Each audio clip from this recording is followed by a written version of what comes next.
अब जो गुज़िश्ता 2 दिन से महमूद अली साहब के बयान को लेकर एक बड़ा तनाज़ा खड़ा कर दिया गया। उसके बाद कोई लीडर पैदा हुआ है तो हमारा तेलंगाना का दूसरा महात्मा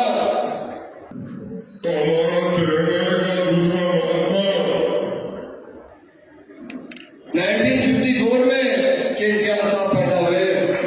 तमाम नाज़रीन को प्यार भरा सलाम। उम्मीद है कि आप सभी खैर आफियत से होंगे। नाज़रीन, जिस तरीके से उर्दू मीडिया फेडरेशन की जानिब से जो खास मुलाकात का प्रोग्राम महमूद अली साहब के साथ किया गया था, लेकिन अब जो गुज़िश्ता 2 दिन से महमूद अली साहब के बयान को लेकर एक बड़ा तनाज़ा खड़ा कर दिया गया। और बड़ी तनाज़े का मसला यह है कि खुलफ़ाए राशिदीन में 4 अरबाइन जो है उसमें खलीफा दुवम सैयदना सैयदना उमर रज़ियल्लाहु तआला के मामले को लेकर एक उनकी बात को क्या कट करके पेश किया गया, तोड़ मरोड़ के पेश किया गया, या फिर हकीकत में वज़ारत दाखिला हमारे मोहम्मद महमूद अली साहब जो हमारे साथ मौजूद है उनकी ज़बान से या वाक़ई में उमर फारूक रज़ियल्लाहु अन्हु की शान में कुछ गुस्ताखाना अल्फाज निकले। इन तमाम हालात को जानने के लिए आज फिर वज़ीर दाखिला के साथ हम यहाँ पर पहुंचे हैं, क्योंकि ये एक बड़ा ही कठिन मसला है। क्योंकि इस्लाम के अंदर जब भी मुखालिफत में आवाज़ उठती है तो सब जानते हैं कि शहर के हालात क्या हो जाते हैं, लेकिन इस तनाज़े को ठंडा करने के लिए वज़ारत दाखिला का वज़ाहत बयान ज़रूरी है। तो सबसे पहले मैं आपका फिर से खैर मकदम करूँगा कि जिस तरीके से महमूद अली साहब आपके ऊपर बड़ा इल्ज़ाम ये लगाया जा रहा है कि आपने हज़रत उमर रज़ियल्लाहु तआला की शान में गुस्ताखी की है, उनको आपने केसीआर के ताबे की है, ये बड़ी बात नौज़ बिल्लाह। तो इसके ऊपर क्या कहेंगे वज़ाहती बयान में आप? अब्दुल्ला भाई, ये कभी सोच भी सकते हैं? कोई भी बात बताना चाहता हूँ जी। उमर रज़ियल्लाहु अन्हु के सामने तो हजारों की गर्दनें भी शहीद कर दी जाए तो मामूली बात है। जी। हम बड़ा एहतराम करते हैं, हम मुसलमान हैं। बराबर। हम जो है महात्मा गांधी से कंपेयर किया गया, क्योंकि हम हमेशा केसीआर साहब को दूसरा गांधी करते हैं। जी। हमने खुद कहा कि हमारे तेलंगाना के दूसरे गांधी जी। केसीआर साहब जन्म के बारे में कहे। आप देख लीजिए, आप तफसील से हमारे बयान को दीजिए। एक चैनल वाले ने उसे, जो हमारे अपोजिट में काम कर रहा है, उसे तोड़ मोड़ के पेश किया गया। जी।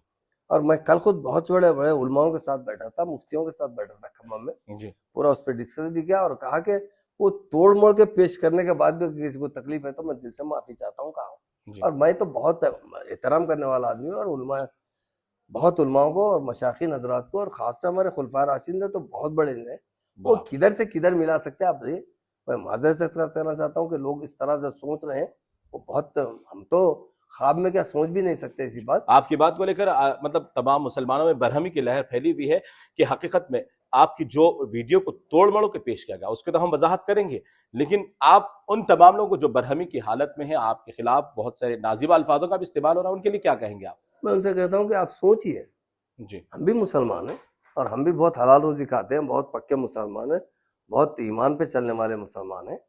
हम किसी तरह किसी कोने में भी इस बात नहीं सोच सकते। हमारी गर्दन भी कट जाएगी तो हम नहीं सोच सकते खुलफा राशिदीन का जो मुकाम होता है।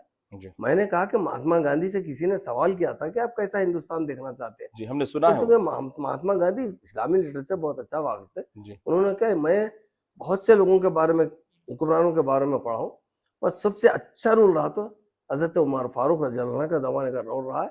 उसी तरह का रूल जो है हम देखना चाहता हूँ, उस तरह अमन, उस तरह तरक्की चाहता हूँ। और नौज़बिल्लाह मैं किस तरह भी बोल ही नहीं सकता, और उसे तोड़ मोड़ के पेश किया गया। अगर किसी को मेरी वजह से, इस बयानबाजी की वजह से कोई तकलीफ है तो मैं कल भी कहा हूँ कि माफी चाहता हूँ, आज भी कहता हूँ कि माफी चाहता हूँ। लोग जो है बहुत जल्दबाजी में, कुछ लोग जो है गलत गलत तरीके से इसको पेश करने की कोशिश कर रहे हैं। और मैं जो बयान दिया था, आप तफसील से देख, मैं कहा गांधी जी के बाद तेलंगाना का दूसरा महात्मा पैदा हुआ तो केसीआर साहब।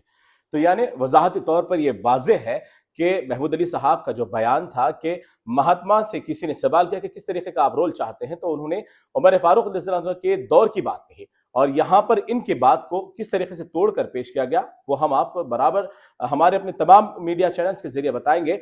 लेकिन मैं उन तमाम से भी कहना चाहता हूं कि कुछ मफाद परस्ती, चाहे आपका अपने मुखासिमत किसी भी ताल्लुक से हो, कोई भी सियासी पार्टी से आपका ताल्लुक हो, लेकिन मजहब इस्लाम को लेकर आप जिस तरीके से तनाज़ा खड़ा कर रहे हैं, ये आपके अपने लिए नुकसानदा हो सकता है, ये शहर के लिए नहीं बल्कि आलम इस्लाम के लिए नुकसानदा हो सकता है।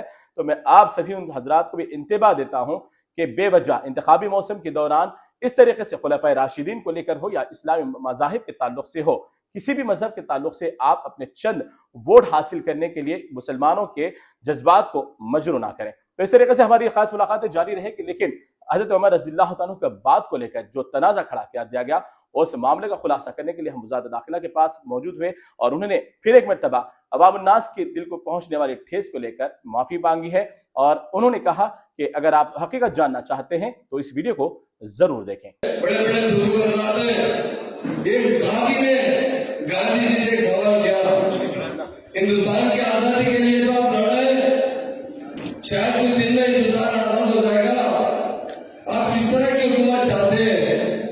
तो गांधी जी ने क्या जवाब दिया?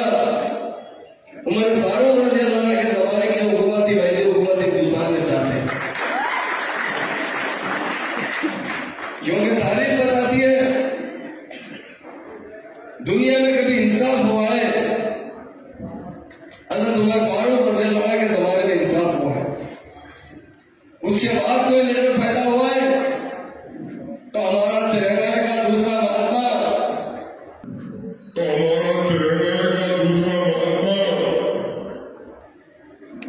1954 में केसीआर साहब पैदा हुए।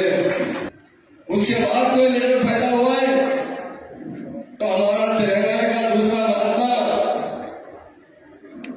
1954 में केसीआर साहब पैदा हुए, जिन्होंने